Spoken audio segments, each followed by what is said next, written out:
तो नमस्कार दोस्तों, स्वागत है आपका YouTube चैनल HR जिक्के भाई अशोक सर पर।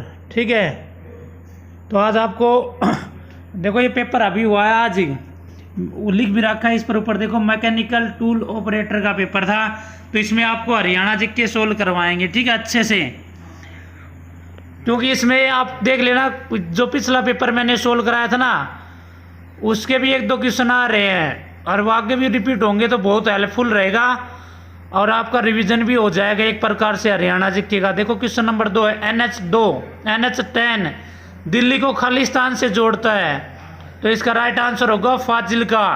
ये दिल्ली को फाजिल्का से जोड़ता है और ये दिल्ली से चलता है और बहादुरगढ़ से हरियाणा में प्रवेश करता है। बहादुरगढ़ कौन से नेशनल हाईवे पर है? NH10 पर है। इसका देखो अब नया नाम कर दिया गया, लेकिन HSC पुराना नाम ही पूछ रही है, NH9 कर दिया गया इसको। ठीक है, तो NH नेशनल हाईवे की मैंने 2 वीडियो यूट्यूब पर डाल रखी हैं और उनसे बाहर एक भी क्वेश्चन नहीं है, चाहिए आप मैच कर लेना उसमें जाकर ये। ठीक है, और ये NH10 हरियाणा का सबसे लंबा नेशनल हाईवे है, हरियाणा के 6 जिलों में से गुजरता है और डबवाली सिरसा से होता हुआ ये किस में चला जाता है? पंजाब के फाजिल्का में चला जाता है। हरियाणा का परिवहन मंत्री कौन है? मूलचंद शर्मा है। कहाँ से विधायक है? बल्लभगढ़ फरीदाबाद से है। ठीक है, हरियाणा में कितने प्रकार की बसें चलती हैं रोडवेज की? 4 प्रकार की बसें चलती हैं हरियाणा में रोडवेज की। ठीक है, कि ये पता होना चाहिए। हरियाणा उदय है वो CNG से चलती है, और भाई हरियाणा गौरव आम आदमी की बस है। हरियाणा शक्ति सबसे तेज गति से चलने वाली बस का नाम है, और हरियाणा सारथी फुल AC बस है वोल्वो। ठीक है, तो ये अच्छे से नोट करते रहना, ये आगे भी पेपर में बार बार रिपीट होते रहेंगे। अगला क्वेश्चन है, देखो क्वेश्चन नंबर 5, निम्नलिखित में से हरियाणा का कौन सा झील 7 सरस्वती नदियों का संगम स्थल माना जाता है? तो इसका राइट आंसर होगा B, सनीत सरोवर। और सनीत सरोवर कहाँ पर है? थानेसर कुरुक्षेत्र में है भाई सनीत सरोवर। सनीत सरोवर को 7 नदियों का संगम स्थल माना जाता है। ठीक है, यह ऐसे भी आ सकता है कि हरियाणा में भगवान विष्णु का स्थायी निवास स्थान कौन सा सरोवर या झील है? तो हरियाणा में भगवान विष्णु का स्थायी निवास स्थान सनीत सरोवर है। यह ऐसे भी पूछ सकता है भाई, किस सरोवर में या किस झील में स्नान करने से दुखी और भटकती हुई आत्माओं से शांति मिलती है? तो सनीत सरोवर आएगा इसका राइट आंसर। ठीक है, अब अगला क्वेश्चन है भाई, चौधरी देवीलाल ने 5 अक्टूबर 1942 में को खालिस्तान में भाग लेने के कारण गिरफ्तार किया गया था। तो इसका राइट आंसर होगा B, भारत छोड़ो आंदोलन। ठीक है, भारत छोड़ो आंदोलन कब शुरू हुआ था? 5 अक्टूबर 1942 में।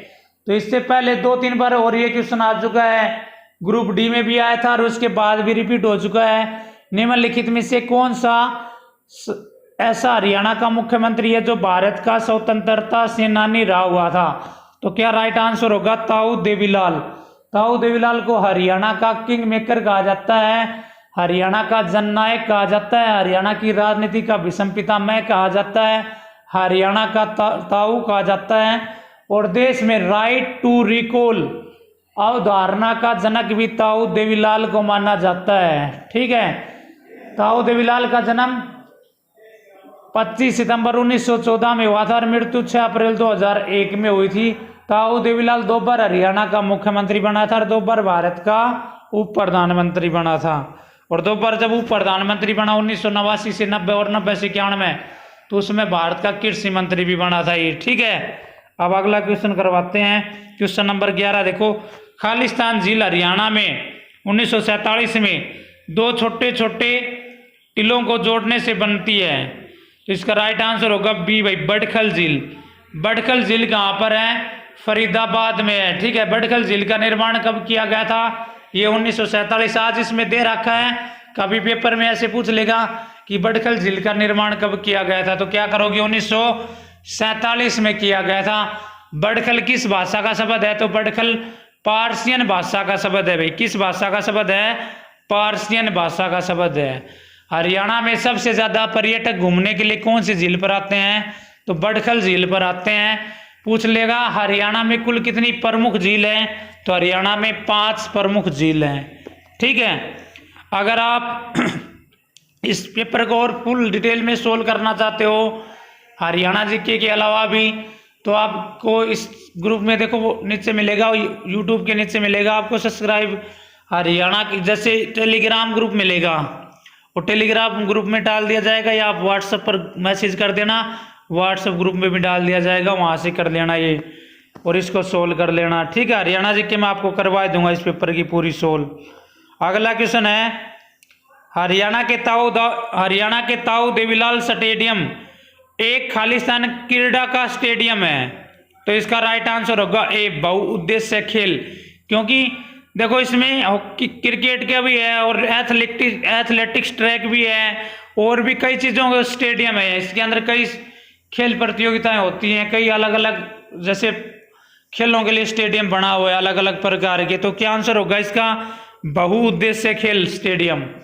देखो ताऊ देवीलाल के नाम से 2 खेल स्टेडियम है, ताऊ देवीलाल स्टेडियम एक तो पंचकुला में है और एक गुरुग्राम में है।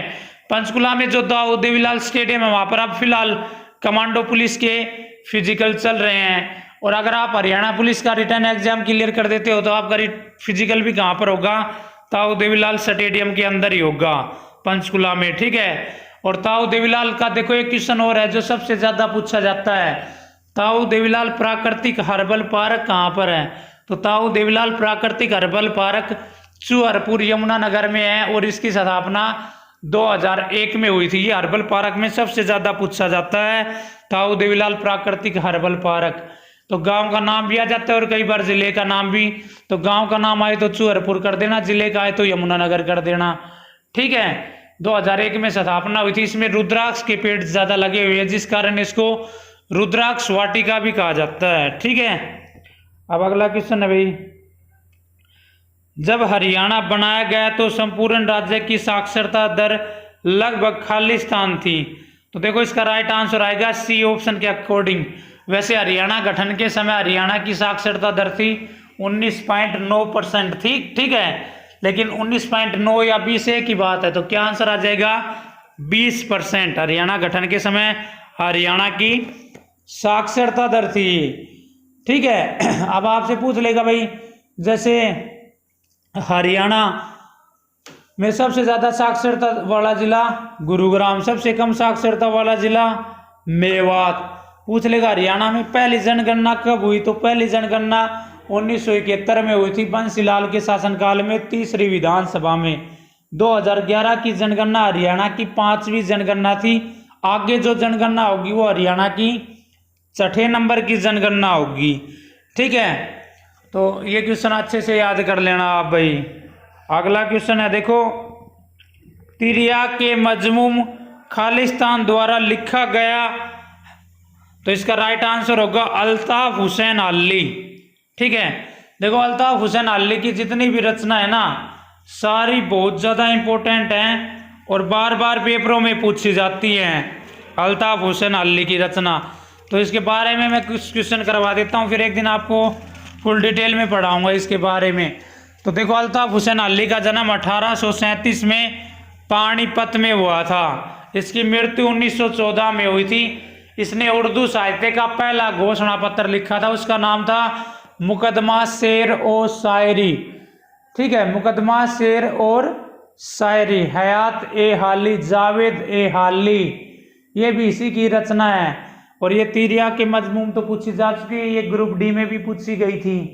ठीक है, और भी बहुत सी रचनाएं हैं भाई इसकी। और अल्ताफ हुसैन अली के गुरु का नाम था मिर्जा गालिब। अल्ताफ हुसैन अली को 1904 में ब्रिटिश सरकार ने शम्सु उलेमा की उपाधि दी थी। ये क्वेश्चन भी आता है पेपर में कि अल्ताफ हुसैन अली को शम्सु उलेमा की उपाधि कब दी गई थी, तो इसको शम्सु उलेमा की उपाधि कब दी गई थी, 1904 में दी गई थी। ठीक है, फिर पूछ लेगा हाली दरगाह कहाँ पर है, तो हाली दरगाह हरियाणा में कहाँ पर है भाई, पानीपत में है। ठीक है, अगला क्वेश्चन देखो, क्वेश्चन नंबर 23, निम्नलिखित में से कौन सा रचना राजा हर्षवर्धन की बनी। ये लैंग्वेज ऐसी लिखती है HSC। ठीक है भाई, तो इसमें राइट आंसर होगा रत्नावली। देखो हर्षवर्धन ने 3 नाटक लिखे थे संस्कृत भाषा में, रत्नावली अच्छे से नोट कर लेना है तीनों, कई बार आ चुके हैं, रत्नावली, प्रियदर्शिका और नागानंद। ठीक है, कौन कौन सी? रत्नावली, प्रियदर्शिका और नागानंद। हर्षवर्धन ने 606 ईस्वी या 7वीं शताब्दी में थानेसर को अपनी राजधानी बनाया था। ठीक है, हर्षवर्धन को 634 ईस्वी में नर्मदा नदी के किनारे पर पुलकेशिन द्वितीय ने हराया था। पुलकेशिन द्वितीय चालुक्य वंश का था। इस हार का वर्णन किस अभिलेख में है? ऐहोल अभिलेख में है। हर्षवर्धन के शासन के समय में चीनी यात्री ह्वेनसांग भारत में आया था, ये भी पता होना चाहिए। ठीक है, हर्षवर्धन ने 606 से 647 ईस्वी तक हरियाणा में शासन किया था। 47 में इसकी मृत्यु हो जाती है। ठीक है, हर्षवर्धन की। हर्षवर्धन कालीन ताम्र मुद्राएं कहाँ से प्राप्त हुई थी? तो हर्षवर्धन कालीन ताम्र मुद्राएं सोनीपत से प्राप्त हुई थी। अगला क्वेश्चन है भाई, 1739 में इस युद्ध के कारण मुगल साम्राज्य ने अपनी गौरव खो दी थी। तो 1739 में हुआ था करनाल का युद्ध। तो राइट आंसर क्या होगा? सी, करनाल। देखो ये क्वेश्चन बहुत ज्यादा बार रिपीट होता है। करनाल का युद्ध कब हुआ? 1739 में। करनाल का युद्ध किन किन के बीच में हुआ? नादिर शाह और मोहम्मद शाह रंगीला के बीच में हुआ था। कौन जीता था? नादिर शाह। यह युद्ध जीतने के बाद नादिर शाह अपने साथ क्या ले गया था? तो यह युद्ध जीतने के बाद नादिर शाह भारत से कोहिनूर हीरा और मयूर सिंहासन लूट कर ले गया था। यह भी इंपॉर्टेंट है, ऐसे पूछ सकता है भी नादिर शाह कौन सा युद्ध जीतने के बाद भारत से कोहिनूर हीरा ले गया था? तो करनाल का युद्ध जीतने के बाद ले गया था।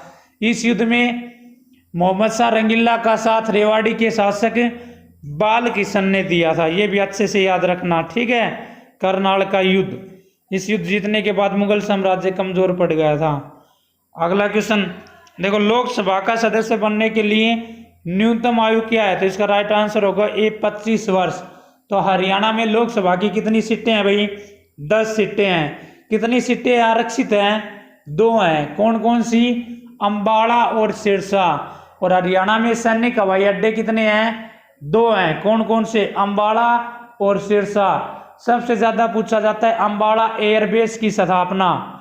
तो अंबाला एयरबेस की स्थापना हुई थी भाई 1948 में। ये क्वेश्चन बहुत बार आ चुका है पेपर में कि अंबाला एयरबेस की स्थापना कब हुई थी? अंबाला एयरबेस की स्थापना 1948 में हुई थी। ठीक है, ये अच्छे से याद रखना। और अगला क्वेश्चन देखो, ये बताओ लोकसभा का चुनाव प्रत्यक्ष रूप से होता है या अप्रत्यक्ष? तो इसका राइट आंसर होगा लोकसभा का चुनाव प्रत्यक्ष रूप से होता है, क्योंकि उसमें आप वोट डालते हो। जिसमें आप वोट डाले हो प्रत्यक्ष, और जिसमें आपका वोट नहीं पड़े वो है प्रत्यक्ष। जैसे राज्यसभा के सदस्यों में आपका वोट नहीं पड़ता है प्रत्यक्ष, राष्ट्रपति के चुनाव में आपका वोट नहीं पड़ता है अप्रत्यक्ष। लेकिन जिसमें विधायक में आप वोट डालते हो, और लोकसभा सांसद में भी और सरपंच में जिसमें आप वोट डालते हो प्रत्यक्ष होता है। ये याद रखना अच्छे से। ठीक है, अगला क्वेश्चन है, हरियाणा के किस शहर को पित्तल नगर कहा जाता है? तो इसका राइट आंसर होगा जगाधरी।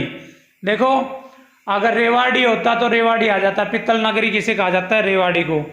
लेकिन रेवाड़ी ऑप्शन में नहीं है, तो इसका राइट आंसर क्या होगा? जगाधरी। जगाधरी कहाँ पर है? यमुनानगर में। जगाधरी का पुराना नाम युगंधर है। जगाधरी वैगन वर्कशॉप की स्थापना कब हुई थी? हरियाणा कल रखवाड़े में आया था, और वैसे भी कई बार रिपीट हो चुका है। तो जगाधरी वैगन वर्कशॉप की स्थापना 1952 में हुई थी। जगाधरी से कौन विधायक है? तो जगाधरी से कंवरपाल गुर्जर विधायक है उसके पास। वो हरियाणा का शिक्षा मंत्री, वन मंत्री, पर्यटन मंत्री, संसदीय मामले, कला एवं संस्कृति विभाग है उसके पास, और कैबिनेट मंत्री है, बीजेपी पार्टी से है। और 13वीं विधानसभा में हरियाणा विधानसभा का स्पीकर या अध्यक्ष या सभापति था। एक ही बात होता है। देखो, कई बार पूछ लेता है हरियाणा विधानसभा का स्पीकर, कई बार पूछ लेता है अध्यक्ष, कई बार सभापति, तो तीनों एक ही बात है। अच्छे से याद होना चाहिए। ठीक है, अगला क्वेश्चन है भाई, हरियाणा के देखो 37 है भाई, हरियाणा के कुरुक्षेत्र में क्षेत्रीय इंजीनियरिंग कॉलेज की स्थापना किस वर्ष में हुई थी? तो इसका राइट आंसर होगा डी, 1963 में, जिसको NIT बोलते हैं। फिर इसको अपडेट कर दिया गया था, तो 2002 भी दिखाता है कई बार इसकी स्थापना। तो ऑप्शन के अकॉर्डिंग कर लेना। कुरुक्षेत्र जिला कब बना था? 23 जनवरी 1973 में हरियाणा का जिला बना था कुरुक्षेत्र। ठीक है। कुरुक्षेत्र का क्षेत्रफल कितना है? 1530 वर्ग किलोमीटर है। छठी शताब्दी में कुरुक्षेत्र को क्या कहा जाता था? तो छठी शताब्दी में कुरुक्षेत्र को श्रीकंठ जनपद कहा जाता था। यह नाम किस वंश के शासकों ने दिया था? नागवंश के शासकों ने दिया था। ठीक है। धर्मनगरी के नाम से किसको जाना जाता है? कुरुक्षेत्र को। वैदिक सभ्यता का पालना किसे कहा जाता है? कुरुक्षेत्र को कहा जाता है। तीर्थराज के नाम से किसे जाना जाता है? कुरुक्षेत्र को। सिटी ऑफ पार्क्स के नाम से किसे जाना जाता है? कुरुक्षेत्र को। ठीक है। अब अगला क्वेश्चन देखो भाई, श्री ओम प्रकाश चौटाला कितनी बार हरियाणा के मुख्यमंत्री बने थे? 1 बार, 3 बार, 2 बार, इनमें से कोई नहीं। तो राइट आंसर होगा इनमें से कोई नहीं, क्योंकि ओम प्रकाश चौटाला 5 बार हरियाणा का मुख्यमंत्री बना था। एक थोड़े दिन पहले पेपर हुआ था, उसमें ऐसे पूछा गया था कि ओम प्रकाश चौटाला कितनी बार हरियाणा का मुख्यमंत्री बना था? तो कितनी बार बना था भाई? 5 बार बना था। सबसे कम दिनों के लिए हरियाणा का मुख्यमंत्री कौन बना? ओम प्रकाश चौटाला। कितने दिन के लिए बना था? 5 दिन के लिए। सबसे अधिक बार हरियाणा का मुख्यमंत्री कौन बना? ओम प्रकाश चौटाला। कितनी बार? 5 बार। दोनों क्वेश्चन अच्छे से याद रखना, आगे भी रिपीट हो जाएंगे। इसका जन्म 1 जनवरी 1935 में चौटाला गांव सिरसा जिले में हुआ था।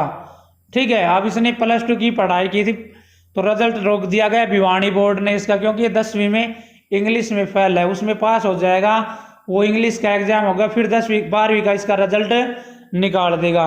जेबीटी भर्ती घोटाले में इसको 10 साल की सजा हुई थी, वर्तमान में अभी ये रिहा हो गया अभी। ठीक है। अगला क्वेश्चन देखो, चीनी यात्री जुएनजांग, तो जुएनजांग नहीं आएगा, ये ह्वेनसांग आएगा। HSC जुएनजांग लिखती है, पहले पेपर में भी यही आया था, और जब भी ऐसा क्वेश्चन आता है तो ऑप्शन भी चेंज नहीं करती, वैसे उठा देती है। जुएनजांग ने थानेसर की यात्रा खालिस्तान के शासन के दौरान की थी। तो इसका राइट आंसर होगा हर्षवर्धन। ठीक है। क्योंकि थानेसर को 606 ईस्वी या 7वीं शताब्दी में हर्षवर्धन ने अपनी राजधानी बनाया था, और ये चीनी यात्री ह्वेनसांग 629 ईस्वी में भारत आया था, और 635 से 44 तक ये थानेसर में रहा था। ये 2016 मेल कांस्टेबल में पूछा गया था कि ह्वेनसांग हरियाणा में कब से कब तक रहा था। तो ह्वेनसांग हरियाणा में 635 से 44 ईस्वी रहा था। कहाँ का शासक था? कहाँ का यात्री था? ये चीन का यात्री था। ठीक है। अगला क्वेश्चन देखो, ये क्वेश्चन जो पिछला मैंने इससे पिछली जो वीडियो या पेपर सोल्व कराया था, उस पेपर में भी आ रहा था और इसी पेपर में भी आ रहा है। देखो, वो पेपर हुआ था शायद 14 तारीख को, और ये 16 को, 2 दिन के अंदर दोबारा रिपीट हो गया यही क्वेश्चन। वो आप चेक कर लेना चाहिए पिछला पेपर, अगर झूठ बोल रहा हूं तो मैं। ठीक है। देखो क्वेश्चन क्या है, हरियाणा में मुर्रा जिसे काला सोना भी कहा जाता है, शब्द का अर्थ क्या है? और चारों के चारों एक ये ऑप्शन थी। यह हरियाणा में महिलाओं द्वारा पहने जाने वाला एक प्रकार का आभूषण है। भी यह पेट्रोल के लिए स्थानीय शब्द है। सी, यह एक प्रकार का कोयला है जो हरियाणा में प्रचुर मात्रा में पाया जाता है। डी, यह हरियाणा की देसी भैंसों की नस्ल है। तो राइट आंसर क्या होगा? डी, यह हरियाणा की देसी नस्लों की भैंस है भाई। ठीक है। अब आपसे पूछ लेगा मुर्रा भैंस सबसे ज्यादा किस जिले में पाई जाती है? जिन जिले में पाई जाती है। मुर्रा भैंस के उपनाम बताओ? काला सोना, एशियन ट्रैक्टर और खुंडी, ये इसके क्या है? उपनाम है। और इसको भाई मुर्रा नस्ल का मूल निवास स्थान पूछे तो मोंटेनेगरी, और मोंटेनेगरी कहाँ पर है? पाकिस्तान में है। या मूल स्थान कौन सा था भाई? पाकिस्तान।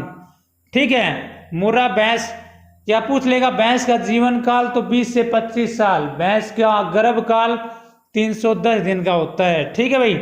मुर्रा भैंस सबसे ज्यादा जिन जिले में पाई जाती है, जिस कारण जिन जिले को हरियाणा की दूध नगरी कहा जाता है। और भाई भैंस सबसे ज्यादा किस जिले में पाई जाती हैं?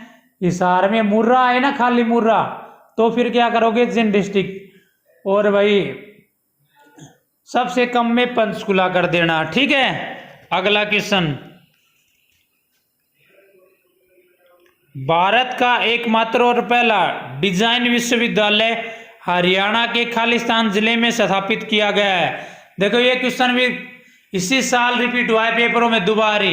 पेपर मेरे ध्यान नहीं है लेकिन उस पेपर में भी आया था। डिजाइन यूनिवर्सिटी हरियाणा में कहाँ पर बन रही है, तो इसका राइट आंसर होगा सोनीपत में है। ठीक है भाई, डिजाइन विश्वविद्यालय कहाँ पर है, सोनीपत आएगा इसका राइट आंसर। ठीक है,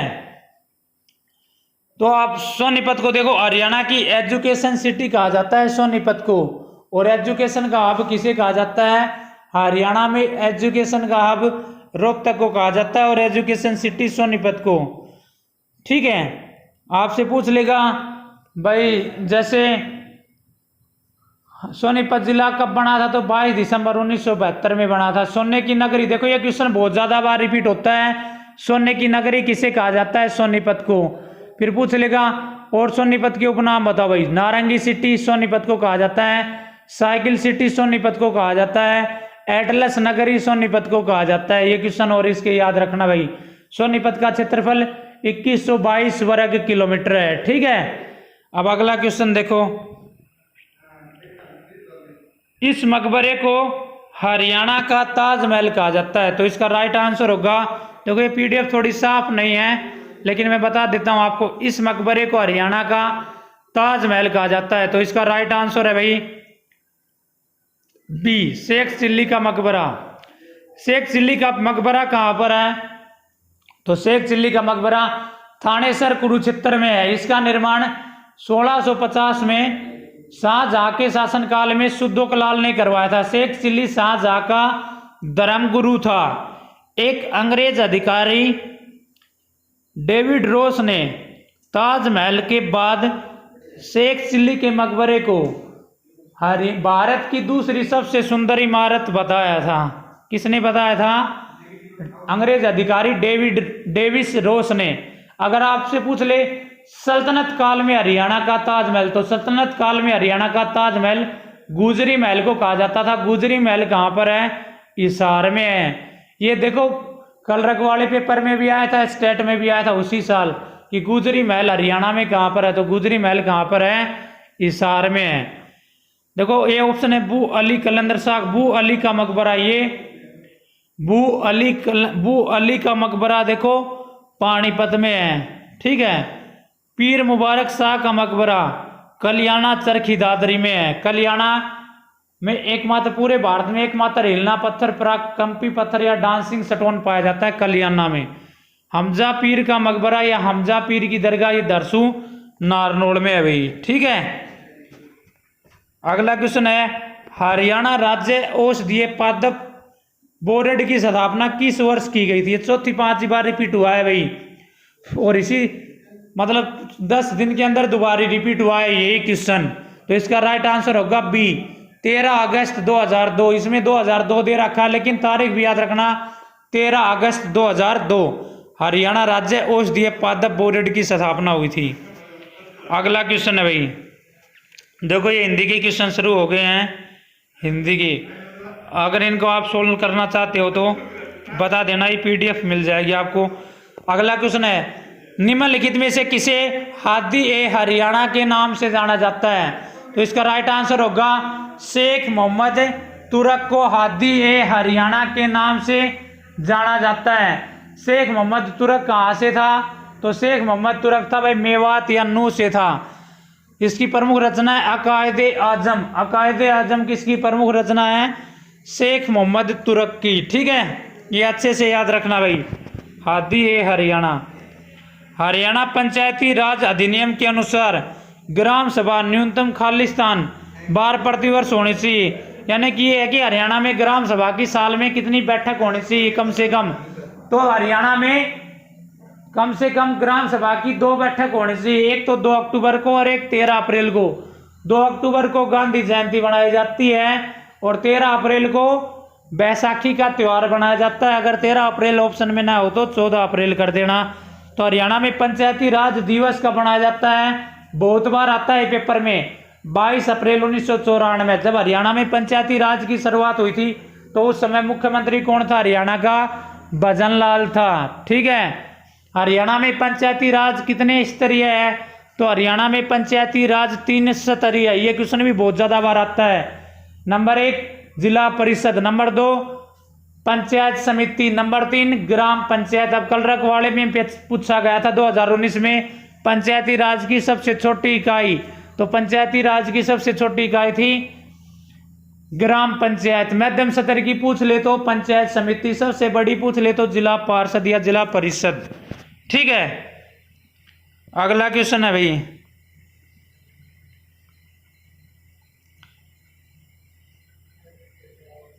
देखो निम्नलिखित में कौन हरियाणा के राजनीतिक हैं जिसने भारत के उप प्रधानमंत्री के रूप में कार्य किया?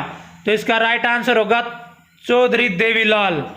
ठीक है, चौधरी देवीलाल राइट आंसर होगा। 2 बार भारत का उप प्रधानमंत्री बना था, 1989 से 90 और 90 से 91, और 2 बार भारत का कृषि मंत्री बना था, 1989 से 90 और 90 से 91। ठीक है, ओम प्रकाश चौटाला अभी बताया था 5 बार हरियाणा का मुख्यमंत्री बना था और सबसे कम 5 दिन के लिए हरियाणा का मुख्यमंत्री बना था। भजनलाल के शासनकाल में हरियाणा में पंचायती राज लागू हुआ था। इसे हरियाणा की राजनीति का चाणक्य या पीएचडी कहा जाता है और बिश्नोई समाज का सिरमौर कहा जाता है। भजनलाल का जन्म 6 अक्टूबर 1930 में भावलपुर पाकिस्तान में हुआ था। एकमात्र मुख्यमंत्री जिसका जन्म हरियाणा में नहीं हुआ, तो कौन? भजनलाल। भूपेंद्र सिंह हुड्डा लगातार सबसे लंबे कार्यकाल के लिए हरियाणा का मुख्यमंत्री बना था और वर्तमान में यह घड़ी सांपला किलोई रोहतक से कांग्रेस पार्टी का विधायक और 14वीं विधानसभा में प्रतिपक्ष या विपक्ष का नेता है। देखो, विधानसभा में प्रतिपक्ष या विपक्ष में उस पार्टी को बैठाया जाता है जो पार्टी दूसरे नंबर पर रहती है। तो 2019 में चुनाव हुए थे, तो दूसरे नंबर पर कौन सी पार्टी उठ रही थी भाई? कांग्रेस। कांग्रेस की कितनी सीट आई थी? 31 और बीजेपी की 40 आई थी। तो भूपेंद्र सिंह हुड्डा को प्रतिपक्ष या विपक्ष का नेता बनाया गया है और 14वीं विधानसभा में यह सबसे ज्यादा वोटों से जीता था। तो इसका चुनाव क्षेत्र कौन सा है? गढ़ी सांपला किलोई। वैसे गढ़ी सांपला अलग है और किलोई अलग है, लेकिन विधानसभा एक बोला जाता है। और किलोई से हरियाणा में सबसे ज्यादा मूर्तियां प्राप्त हुई थी, ये भी अच्छे से याद रखना। अगला क्वेश्चन भाई, हरियाणा की यह महिला पहली भारतीय महिला मुख्यमंत्री बनी थी, तो इसका राइट आंसर होगा भाई सी, सुचेता कृपलानी। और ये सुचेता कृपलानी कहाँ से थी भाई? तो सुचेता कृपलानी हरियाणा में अंबाला जिले से थी। ठीक है, कहाँ से थी? अंबाला। अंबाला जिला, अंबाड़े का नाम अंबाला क्यों पड़ा था? अम्मों की अधिकता होने के कारण। ठीक है, हरियाणा में डाक टिकट की शुरुआत कब हुई थी? 1860 में लॉर्ड कैनिंग के शासनकाल में अंबाला से। 1886 में, ये क्वेश्चन भी इंपॉर्टेंट है, हरियाणा में कांग्रेस की पहली शाखा लाला मुरलीधर की अध्यक्षता में अंबाला में खुली थी। 1907 में पूरे हरियाणा में कांग्रेस की शाखा खुल गई थी। फिर अगला क्वेश्चन, 1886 में अंग्रेजों ने अंबाला विभाग को समाप्त करके दिल्ली में मिला दिया था। ये क्वेश्चन भी आ चुका है पेपर में।